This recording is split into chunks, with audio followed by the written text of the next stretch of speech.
So first of all, I welcome you to PragatiE Vichaar Literature Festival, and it's a great delight to have you, ma'am. Such an honorable personality. You have devoted yourself to journalism for such decades. I'm highly obliged for that.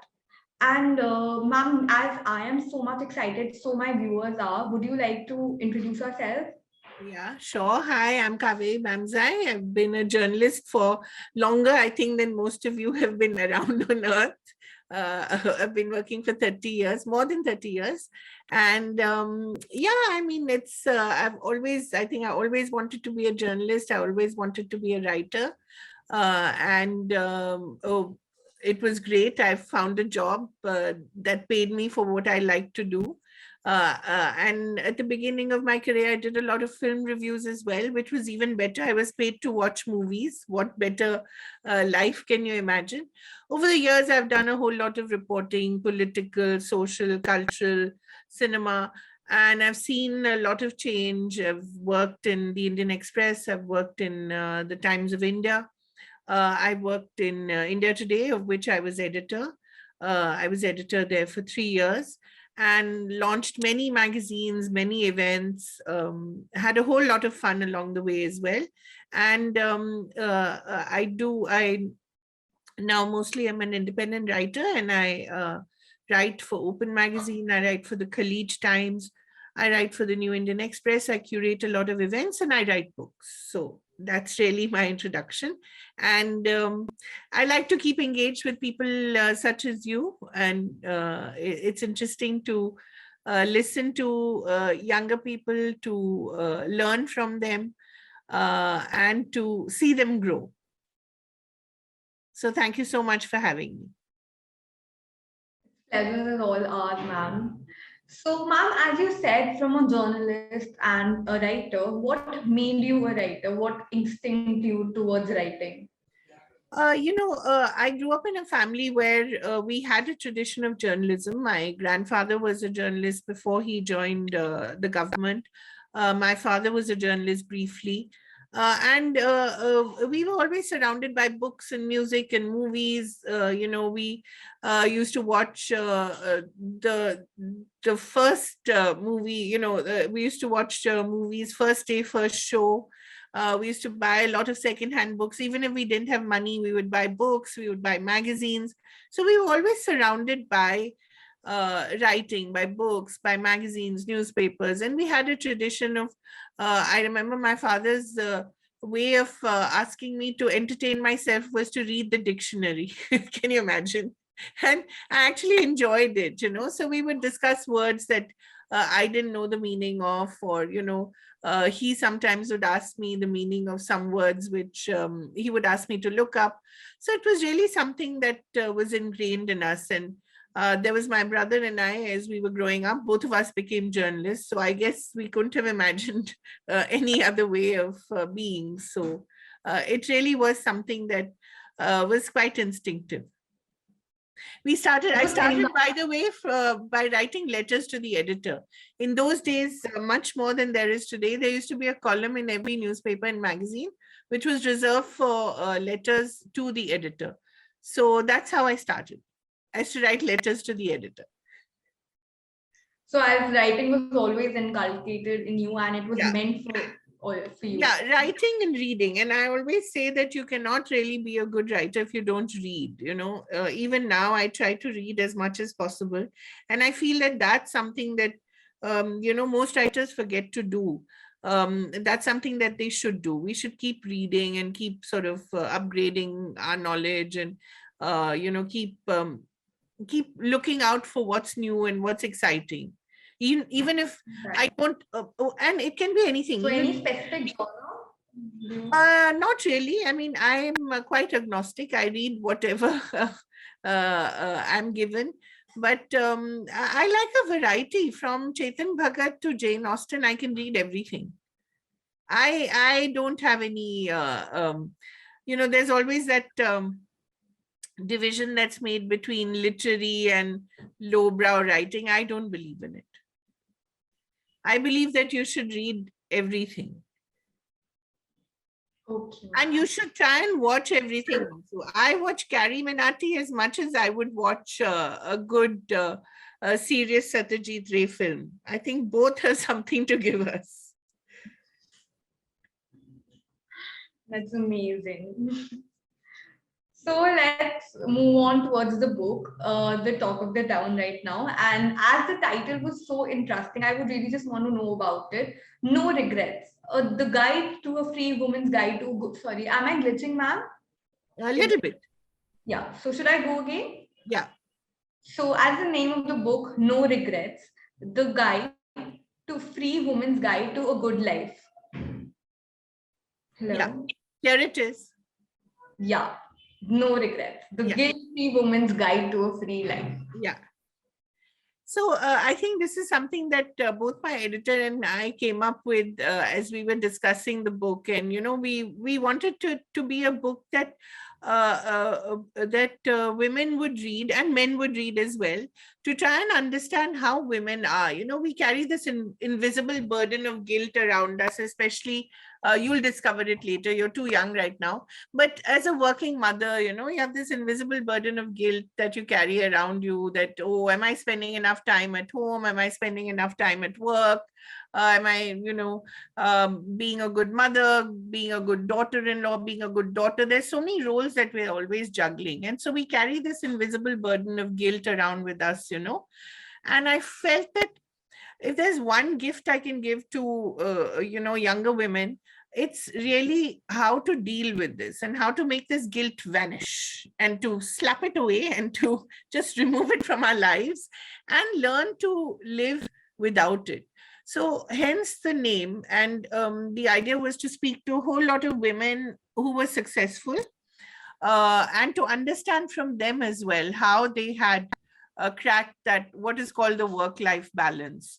And there were different things that that I discovered, and those make up the chapters of the book. And it's all about learning from those women.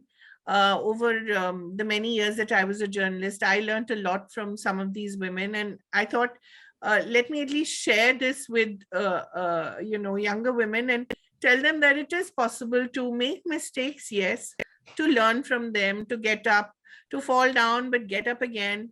Life is not all about success all the time. Mostly it's about failure. But what do you learn from it, and how do you work towards at least having a happy life? I think the idea was that. So hence the guilt free, which was very important for me, learning to forgive yourself, learning um, to say, okay, you may not have juggled well all the time, but at least you tried.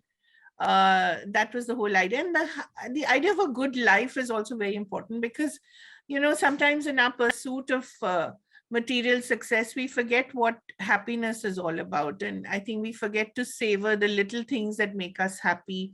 And we forget to stop and sometimes just learn to breathe and learn to enjoy whatever little we have, but learn to enjoy it. So I think the idea of good life was equally important. How do you define this good life? So therefore, the guilt-free and the good life, those two parts of the title are very important. Exactly, because the title was so unique. The first glimpse of it, No Regrets, is something that catches the eye. You Yeah, just it's something that everybody relates. exactly.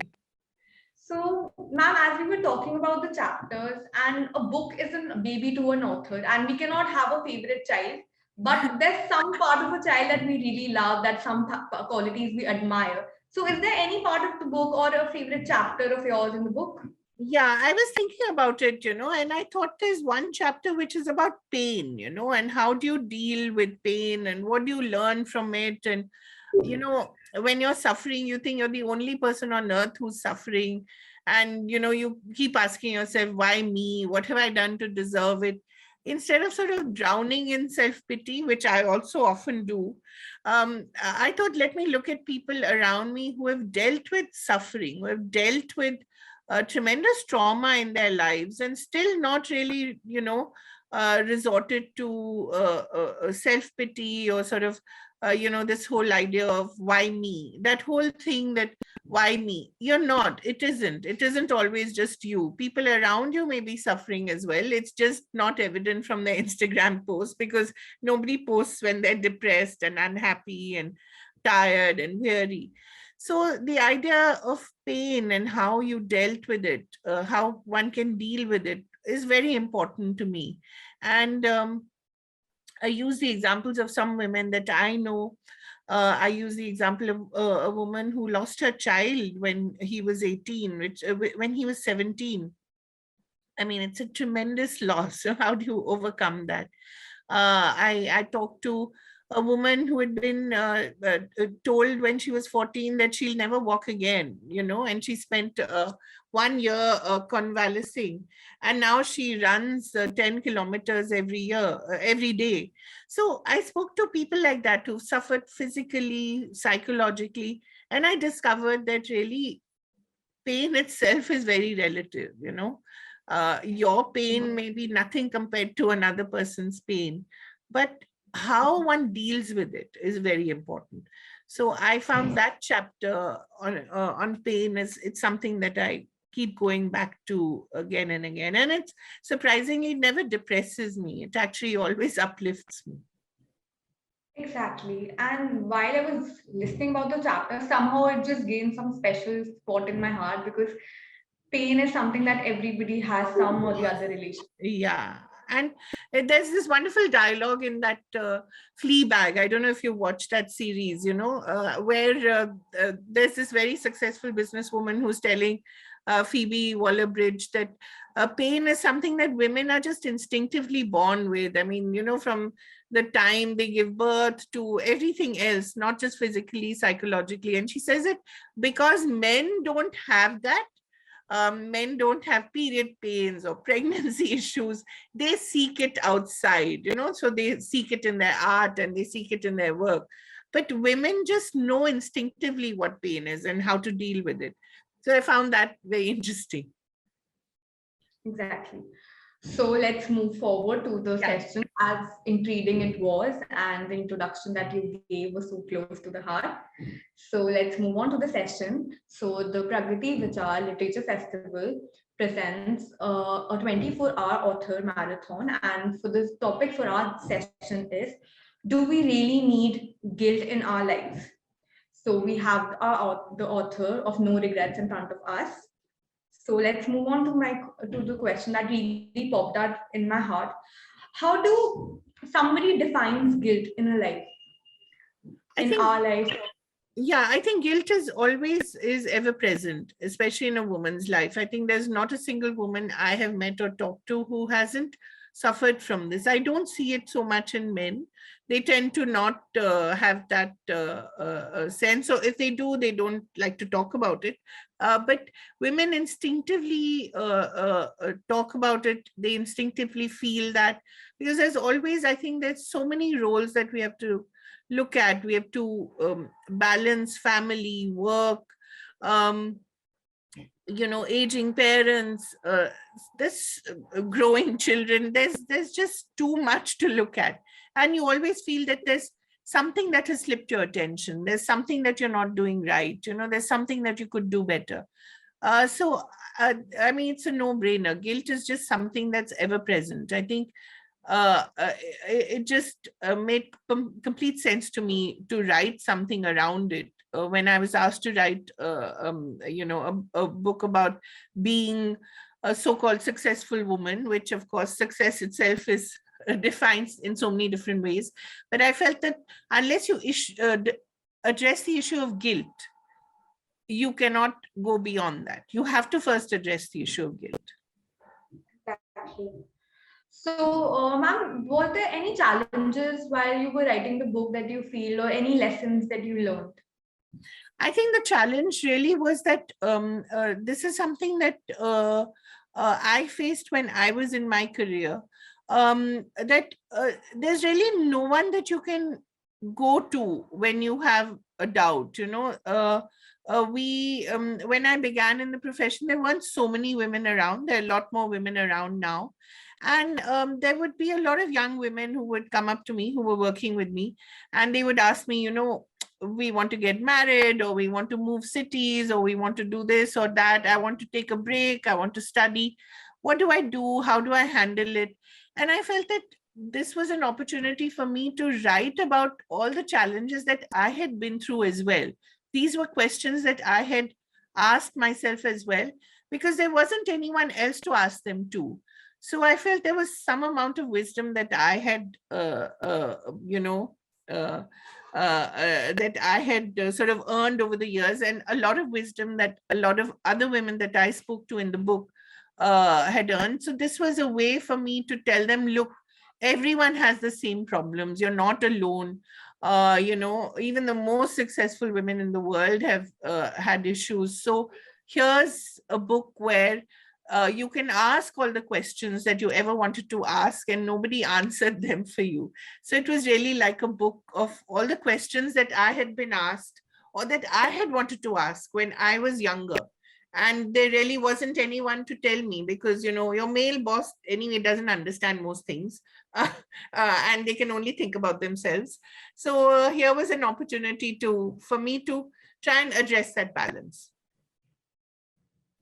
So what message would you like to give to women, especially to empower the urban women of the era? Well, I think it's to pay it forward, that once you've kicked in a lot of our cases, we had to really kick open the door, we had to smash the door, we had to fight our way through. I think what I'd like to tell women, especially now, is that if you have the key to a door that opens to something, just pass that key on to someone else, so that she doesn't have to smash the door again. Let her not keep reinventing the wheel. So if there is some way you can help or enable another woman, do so. Whether it is mentoring someone who's just starting out in the profession, or whether it is helping someone at work, there are various ways that a woman can help another woman. So I think just standing up for each other and learning to say no.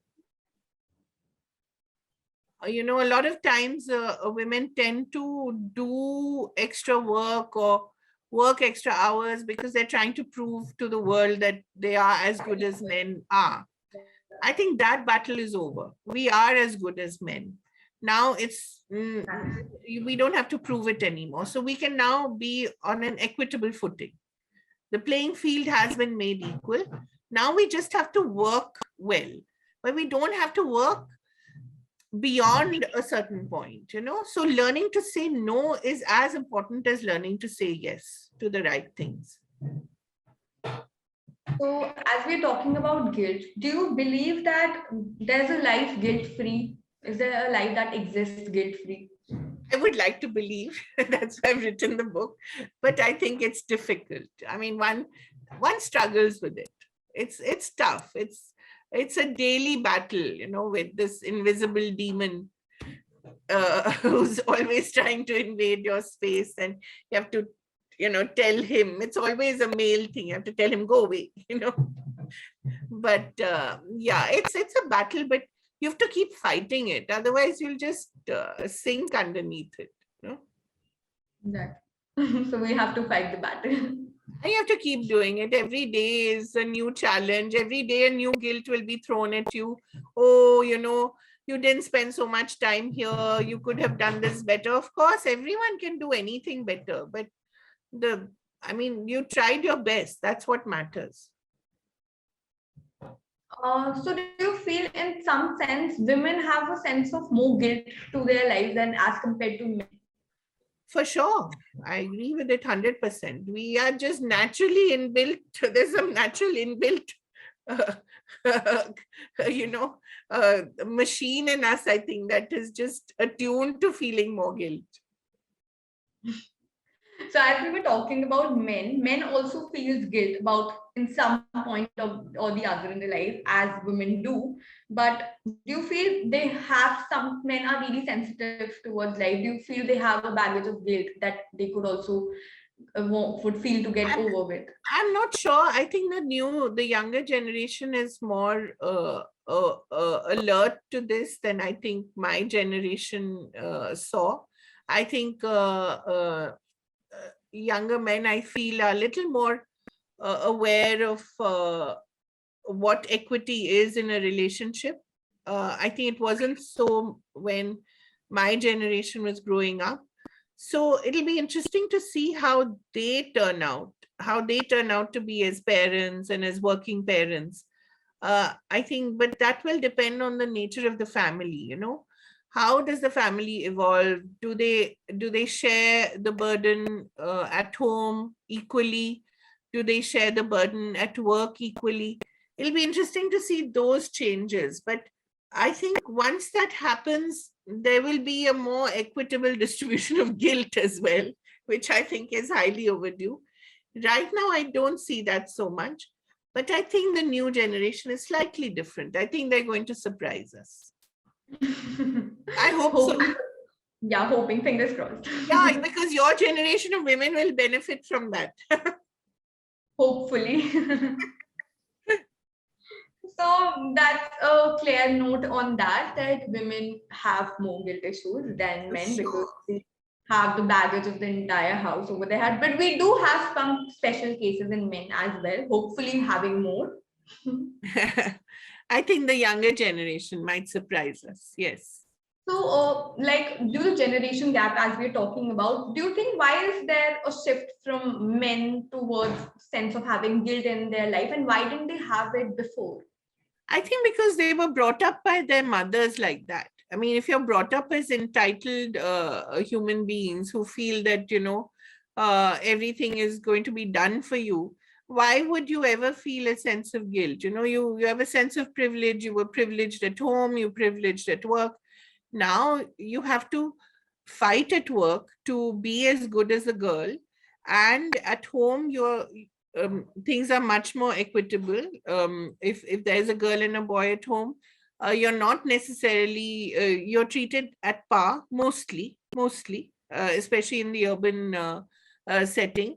So you do now. I think boys do realize that it isn't going to be an easy ride. That they better uh, you know they better partner with women now rather than look at them as inferior or superior. They have to now partner with them. It's all about partnership now rather than a relationship between two unequal people.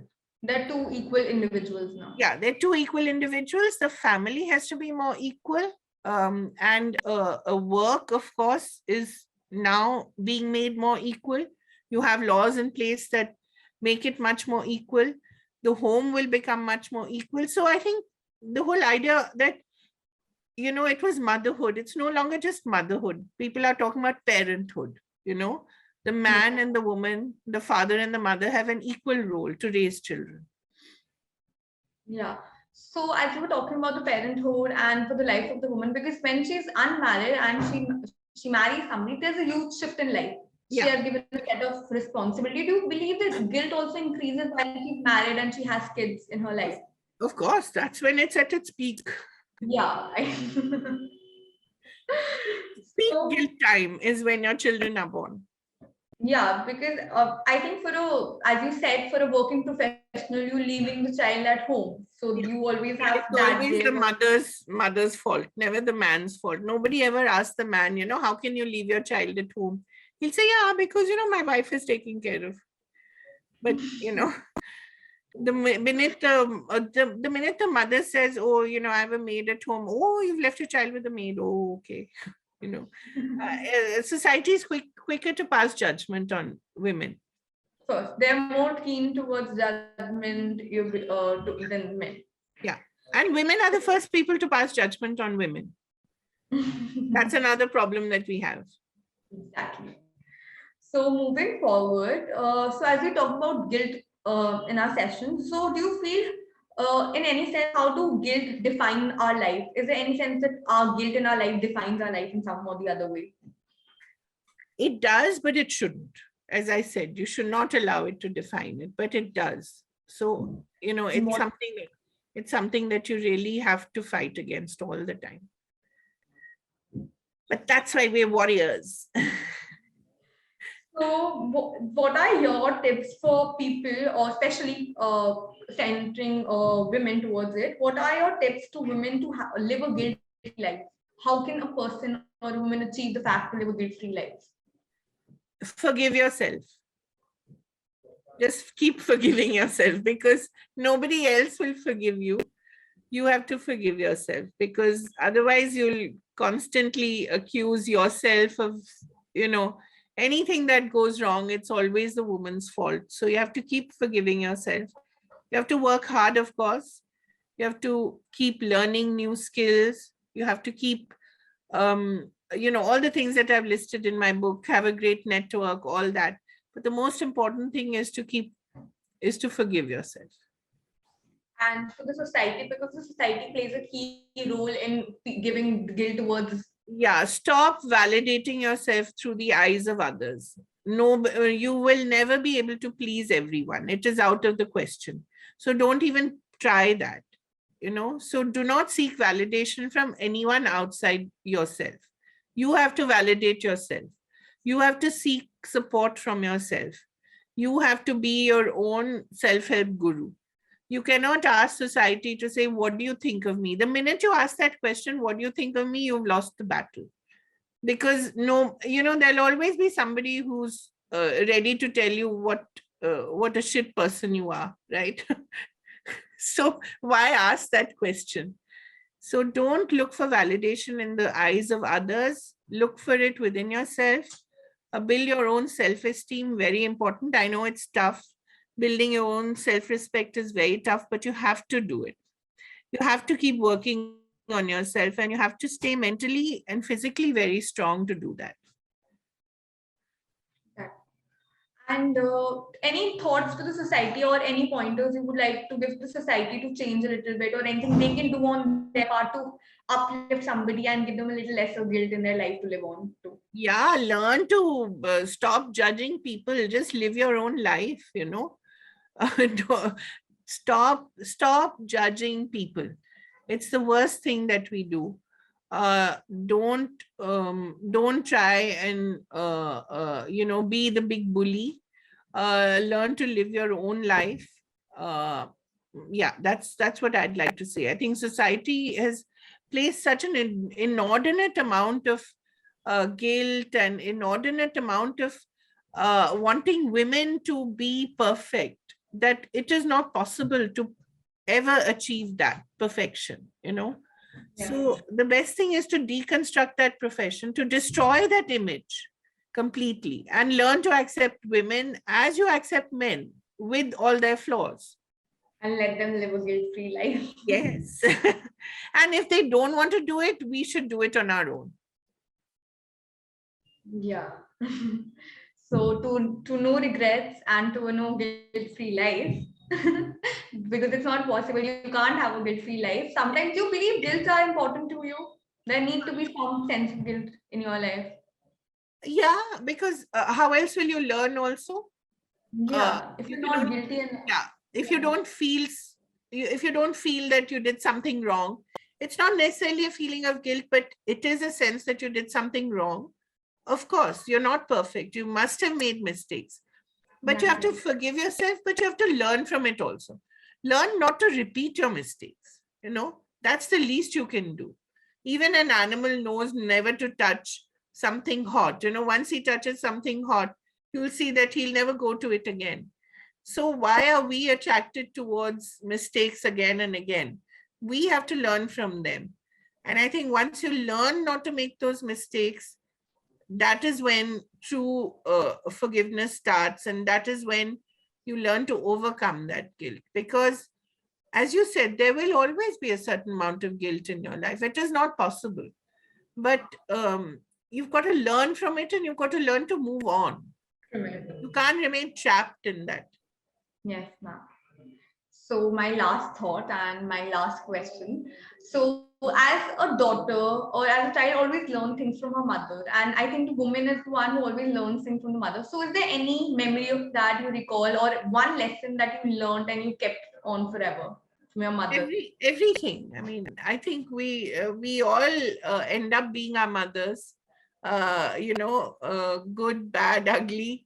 Of course, there's no mother who's ever bad or ugly in our world. I think all our mothers are beautiful. And I think the one thing that I mean, I've always admired in my mother, and certainly my mother's generation, is, which I wish that they hadn't gone through, but they did, is how much they sacrificed for us, And I wish that they hadn't had to do that.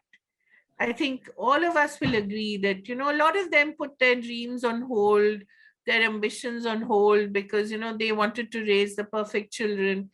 And I wish that families and society hadn't placed such a burden on them that they had to put their own lives on hold for us. And I wish I could have changed that. But I think it's something for us to learn, that we have to also give attention to ourselves while we do everything for people around us and for our work or for our homes. And I think that's something our mothers never did. And it's something I think that we as a generation of women should always remember. We stand on their shoulders. We would not be here without them. True. At least learn to say thank you to them, I think. That's the least we can do. Thank you so much, ma'am. It was extremely delight to have you here. I had such an amazing session, so the viewers did. Thank you so much, and and all the very best. And do buy this whenever you can. Thank you. Okay, bye-bye. Thank you, ma'am, for being on PVLF. Thank you. Thank you very much. Bye.